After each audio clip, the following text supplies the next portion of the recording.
Alright guys, down here on the greenway, standard alluvial forest behind me. We're going to go over a bunch of the common plants that you find in alluvial forests.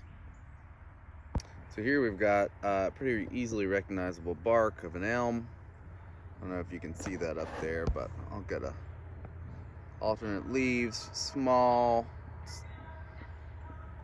I'll pull some down. They've got this paper mache feeling to them. You'll have to feel for yourself. But bark is usually a pretty solid giveaway. Old Macy also have, all the elms have like a thick gluey substance in their tissues. There's another elm over there. You can see the bark. Oh, let's look. We can get some leaves right up here, right close. Some Virginia creeper down there, the 5 leaves. And here, elm leaves. Serrated, simple. Once they mature a little, they have this very distinctive paper mache feeling to them. Should be an easy one to get to since it's right down here by the greenway. Probably one of the few places that's going to remain open for the duration of field botany. I don't know how they close the greenway since there's a lot of random places you can access them. I'll actually point out where you guys can access the one on campus from somewhere else besides campus. See a white oak over there. Tons of poison ivy. See all those raggy ropes? Yeah. Okay, kind of getting into our most distinctive species of alluvial forest, and that would be Arundinaria, or you can see some strands over there. Our largest member of the Poaceae family, native to North America. That's river cane. Lots of it throughout here. Distinctive. We've also got some brambles, some kind of rubus, probably blackberry.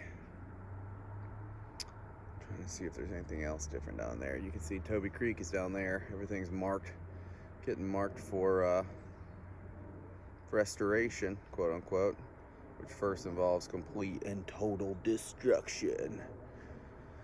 What do we have over there? We've got a maple. Can't really see. We'll get out there and walk around. Plenty of invasive honeysuckle. I know this is field botany, but in field ecology, you'll learn most of the common amphibians. I think that's a Fowler Stud, more than 3 warts in those little black margins. And, Boxelder, another really common one. Alluvial forest has these groups of 3 at the end. Honestly, kind of looks like the whole tree is one giant thing of poison ivy, but if you follow the petiole down to these leaves, Boxelder. Sometimes you'll come across this in a super wet area of an oak hickory forest, but much more common in areas that flood, like these alluvial plains, commonly used by Catawba and Cherokee to make flutes. Easily recognizable. So just some of the ground cover spread throughout here. All this stuff, this little tiny little grass, this is Microstegium, or that Japanese stilt grass, and invades a lot of areas. These things popping up all over here. This is jewelweed. If you've ever heard of impatiens, it's in that genus. I don't remember the family for them. I don't think they're related to, they have this orange flower. I don't see any of them popping out this early in the season quite yet. Let's see if we can find some later. Probably in their own family, I don't know. I don't know what family they're in. There's some violets in and amongst here. There's some of the ground cover back in here. Let's see what else we got over here. Oh yes, more elm. right next to the river cane. Right next to the creek. Here's a good sized specimen. Look at that mottled bark going up all the way to the top right there. American Sycamore, Platanus occidentalis, in the Joyce Kilmer Forest, one of the only stands of old growth trees left. There's some huge ones. We're talking like 3 or 4 people to wrap your arms around at the base. Huge diameter, DBH, diameter of breast height. Magnificent trees, lobe leaves, that palmate venation. See if I can find some leaves lower down. American plane tree, lots of different words for this one. All right, southern sugar maple. Also, oftentimes have a red stem, but a much more standard or quintessential maple leaf shape. Kind of looks more like the maple leaf on the flag. Acer floridanum. Sometimes I say Acer sacrum, I think mistakenly, because that's the sugar, Latin word for sugar, rather. Tons of sugar maples down in the alluvial forest. You can kind of see a little bit in the canopy. There you go. That Quercus rubra, red oak, northern red oak. This here also in the alluvial forest, sweet gums. They don't mind it when it's flooded too much. Pretty solid generalists. Not as good as the tulip poplar, but see them elsewhere. More sycamores. You'll notice sometimes that the sycamore bark doesn't start to get mottled and peely till about halfway up. What else we got? Sycamore, elms, sweet gums, lots of things we've seen so far. Distinctive sweet gum leaves. If you're having a hard time distinguishing these from the acers or the maples, it's always helpful. There's so much poison ivy down here. You know I love you guys, because I'm definitely going to end up with poison ivy. Be careful. All these 3 leaves, there's poison ivy everywhere. But if you're having a hard time distinguishing the maple leaves, then just scope out the fact that there are sweet gum pods, or the seed pods, oftentimes referred to as gumballs, at the base of the sweet gums and not at the base of the maples. And wear pants. Don't wear shorts like me. So I'm looking for ash trees. So this is an even compound leaflet. God, look at the bark on that. What is that thing? I think that's another southern sugar maple up there. Probably not too clear, but just a big old tree. I'm looking for ash trees, but the emerald ash borer, which is this mean insect that eats the cambium underneath the bark, it's wiped out a huge number of ashes along Toby Creek in our alluvial forests. You guys, you'll start to notice this this transitional zone across from across from Toby Creek right here in that alluvial forest. You'll see this transitional zone, right? You'll see some eastern red cedars across the way. Pine trees dead. What looks like shortleaf pine.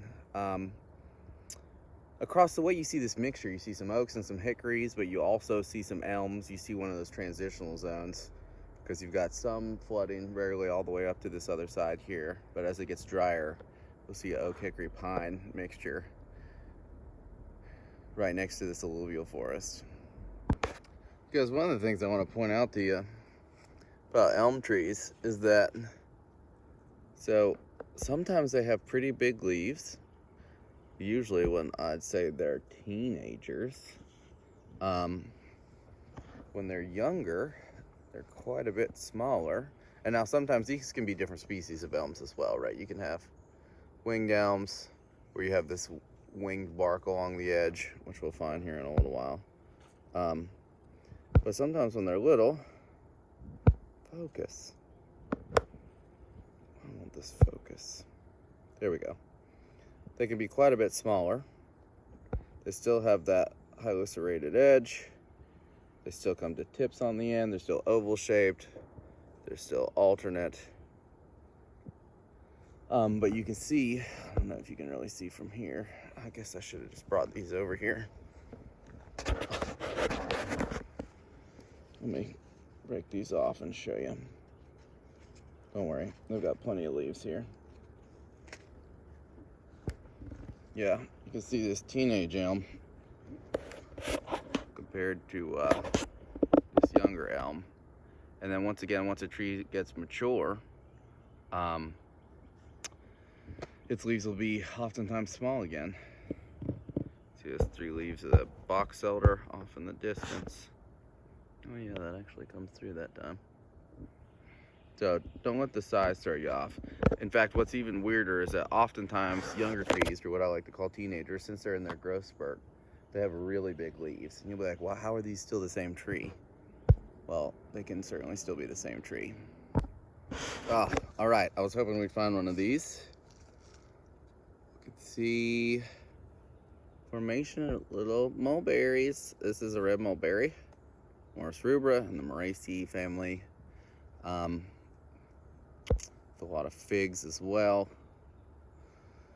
Okay, so there's a tree that looks like this called basswood, and typically the mulberry will have more of these mitten-shaped leaves, but in theory it has a milky sap when you pull off a leaf. So, if you're confused, pull it off and you'll see this white milky sap exude from the end or the tip. Focus, focus, focus. There we go. So, mulberry, these leaves that look like mittens. We kind of have an advantage here because we also have some mulberry starting to form, but basswood look like these, though mulberries typically prefer this wet habitat a little more. Great find for an alluvial area. So now we've got some younger sycamores here. We can come check out the leaves a little closer. Also kind of looking like, you can see when they're a little younger, they're a little more V-shaped at the bottom. As they get older, these leaves tend to like space out a little closer to like a wider edge at the bottom, kind of like you see in maples. Why that won't focus? There we go. So, sycamore leaf. You can see that peely bark's not really there on the younger specimens. You can go off this leaf shape. Kind of looks like sweet gum, kind of looks like maple, but once again, once you've been looking at these things for a while, you guys, these look extremely unique. Here's a cool find. This is black elderberry. You've probably heard of elderberry syrup. Shrub, likes wet areas. Has compound leaves that are arranged opposite. Usually 1, 2, 3, 4, 5. I think it's like 5 to 9 or 10 leaflets, probably 5 to 9.